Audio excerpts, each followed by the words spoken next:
بتحطي ميك اب كل يوم؟ طب ده ممكن يدمر بشرتك؟ طبعا، ومن غير ما تحسي كمان، وبيعمل مشاكل كتير جدا اهمها الفسافيس او الحبوب اللي تحت الجلد. بس النهارده هقولك ايه هي التريكات اللي ممكن تعمليها قبل ما تحطيه هتمنع كل المشاكل دي، وكمان ايه هو الميك اب الطبي وانواعه اللي ممكن تستخدميها.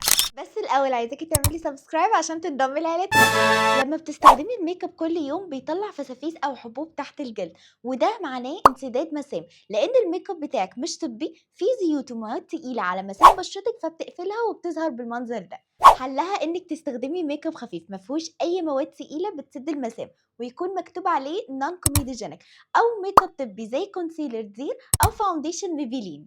تاني مشكلة هو إنِك لمّا بتحطّي الmakeup بتاعِك وشِّك بيبقى مغيّر بالمنظر ده، وده معناه إن بشرتِك ممكن تكون مش مترطّبة كويس، عشان كده ما بيدّيكيش الشكل الناعم ده وبيدّيكِ الشكل المغيّر ده. حل المشكلة دي إنِك تستخدمي تونر مرطّب زي Access Y أو Moist One، المهم ما يكونش فيه أي عطور أو كحول. عادي ممكن تستخدميه كل يوم قبل ما تحطّي الmakeup بدقيقة، أو حتى ممكن تستخدمي essence من دول زي يورياج أو أنوّا أو ديرماإيل.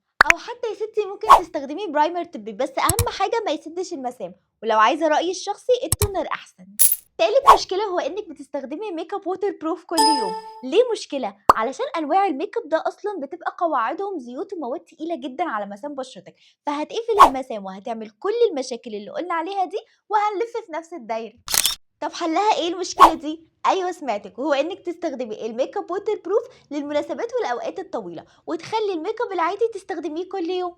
وآخر حاجة بقى ودي مش مشكلة، دي غلطة كلنا بنعملها، هو إنِّك بتسيبي الmakeup على بشرتِك لفترات طويلة جدًا، لأ وكمان بتنامي بيه، ده ممكن يعمل مشاكل كتير جدًا، أقلها إنه يزود حساسية بشرتِك. لو عايزة تقللي من كل المشاكل دي استخدمي ميك اب طبي. النوع ده من الميك اب الشركات بتهتم انها تحط فيها مواد مرطبة وليها فايدة عالية زي الجليسرين او الهيالورونيك اسيد، او حتى فلاتر حماية من اشعة الشمس، او حتى مضادات اكسدة زي فيتامين سي، او فوائد تانية كتير.